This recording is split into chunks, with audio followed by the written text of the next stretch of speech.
Uy! What's up? Zap! Zap! Welcome back Vibe Nation sa aking mundo. And ang vibe natin for today ay aakyat tayo ng Mount Batulao. And napansin ko lang na hindi pala ako nakapag-intro. Enjoyin nyo yung paglalakbay natin sa Mount Batulao at kung sino yung mga na-meet natin na strangers na naging friends natin yun. Let's go!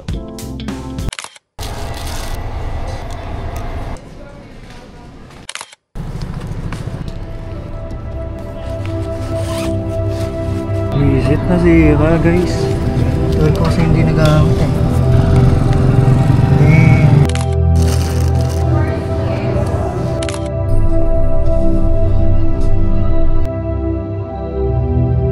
Welcome to Mount Batulao. Mount Batulao naman is sa minor height lang, 4.9 difficulty, 811 above sea level. And then meron tayong 12 peaks.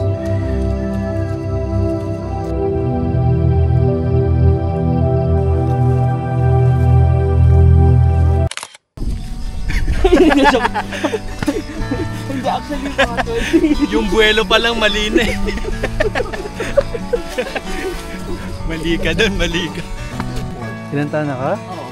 23? Oo, ano ba yan? 25.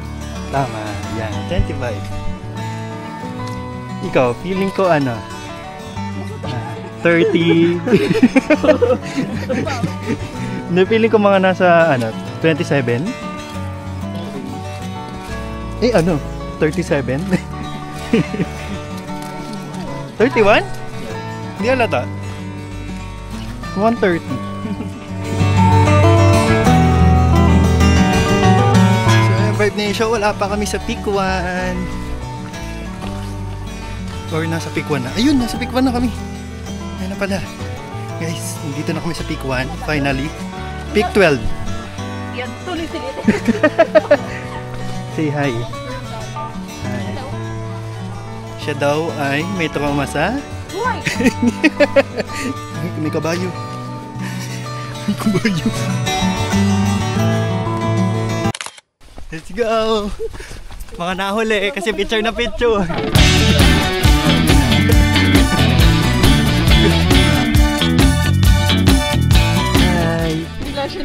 Hi! Hi! Ang saya natin. Hi!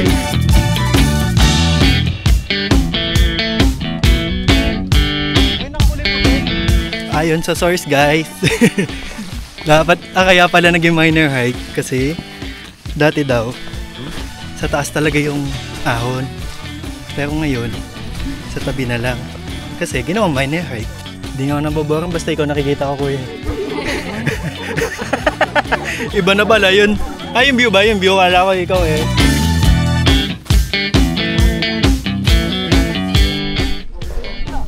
Oo, rinig na.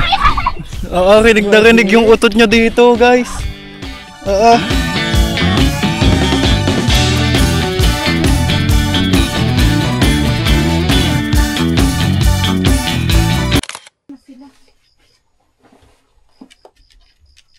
Dito na kami sa Peak.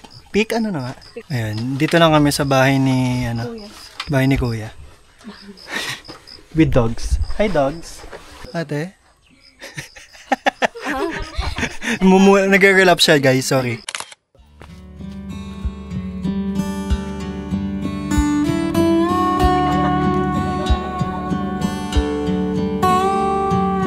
Hey, ganda Vibe Nation, nandito na kami sa Mount Batulao. Let's go! Ganda ng view guys.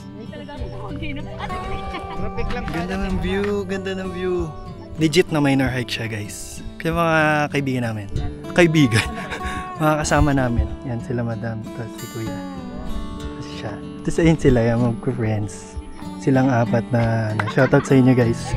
Hindi ko pa alam yung full mga names niya pero nandito na tayo sa peak. Hindi ko pa din natatanong. Ang ganda Vibe Nation oh. Yan, shoutout din kay kuya na napakalupit. Solid ka kuya. I love you. Yan, and our tour dogs. Say hi, tour dogs. Uy, mansik ka naman. Tour dogs. Hello, ang cute. Hello. Hello. Hello. Hello, cute. So yan, Vibe Nation, currently it's 10:30 AM.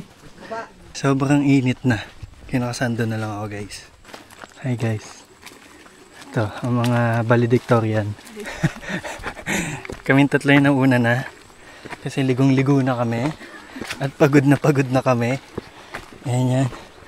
Goods naman ang hike namin. May clearing. And challenging din. Pero mas challenging yung yung pabalik talaga.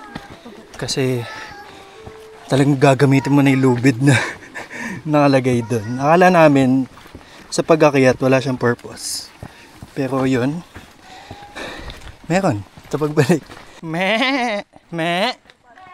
Oh, di ba? Nasagot sila.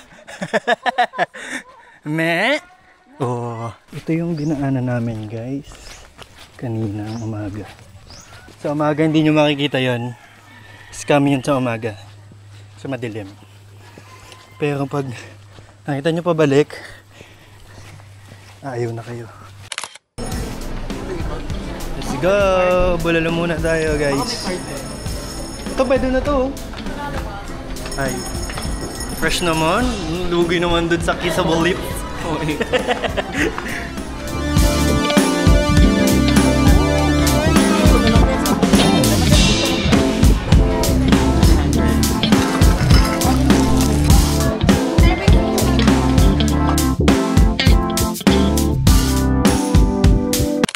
So yun, Vibe Nation, it's another day. My heart is so happy. Wow, English. Pero yun, I'm happy kasi as a solo joiner, success ulit ang ating hike. And may mga friends ulit tayo na na-meet from strangers to friends. And sana makasama ulit natin sila nang hindi natin inaasahan sa mga susunod nating hike. And ang masasabi ko lang sa Mount Batulao is ang ganda niya. Ang ganda niya. Tapos yung weather that day ay nung paakyat kami makulimlim, pero nung pagbaba namin medyo ramdam na namin yung init. Pero goods naman, hindi katulad sa part ng Zambales na super init kasi talaga. May mga parts doon na nakita nyo na medyo challenging talaga as a beginner, katulad ko na panay minor hike pa lang yung hinahike and wala pa masyadong major hike na napupusuan. Kasi gusto ko lang enjoyin. Sabi nga ng Bini, ang buhay ay hindi karera. Kaya chill lang tayo. Enjoy lang natin yung view kasi hindi naman natin habol na padamihan ng bundok, 'di ba? Pero darating din tayo doon na hindi natin mapapansin na madami na pala tayo naakyat na bundok. Ang reason lang naman na umaakyat ako ng bundok is makita yung ganda ng kalikasan ng Pilipinas. And soon, sana international, makapag-hike tayo sa Mount Fuji. Kasi alam nyo ba, kahapon, habang nag-hike kami, may nakasulubong kami na isang Japanese na hiker na may kasamang Pinoy, nagsilbing translator kasi ang sabi namin, nagtatanong kami sa kanya, kamusta ba ang Mount Fuji, ganon, and ano yung i-hike nila. And that day, parang hinike nila yung Mount Batulao, pero that day din mag-hike din sila sa somewhere Galleria or basta Galera. Sabi niya nga sa akin, in Japan, we don't use sandals. Pag nag-hike, we use complete uniform na pang-hike talaga. And ayun, kaya international dapat handa tayo. Shout out po sa mga nakasama ko and super happy ako na as a solo joiner, hindi ko naramdaman na solo ako. Naiyak. Iisa lang naman kayo ng mission or vision sa pag-akyat, which is yung makita yung ganda ng bundok, ng paligid, ng nature. Kung burnout ka, gusto mo mag-hike, mas okay. Kahit na nagbayad ka, napagod ka pa, para lang mag-enjoy. Pero it is what it is. Worth it naman lahat yon. And dito ko natatapusin ang vlog ko na to. Naway nag-enjoy kayo, naway napangiti ko kayo, at naway na-inspire kayo, at umakyat din kayo, magbundok din kayo, kasi habang bata pa, magbundok na tayo. Kasi sa pagtanda natin, ang madadala natin is yung mga alaala na lang. Kaya yun, it's me, CJ, giving you as si James Vibe. Let's go!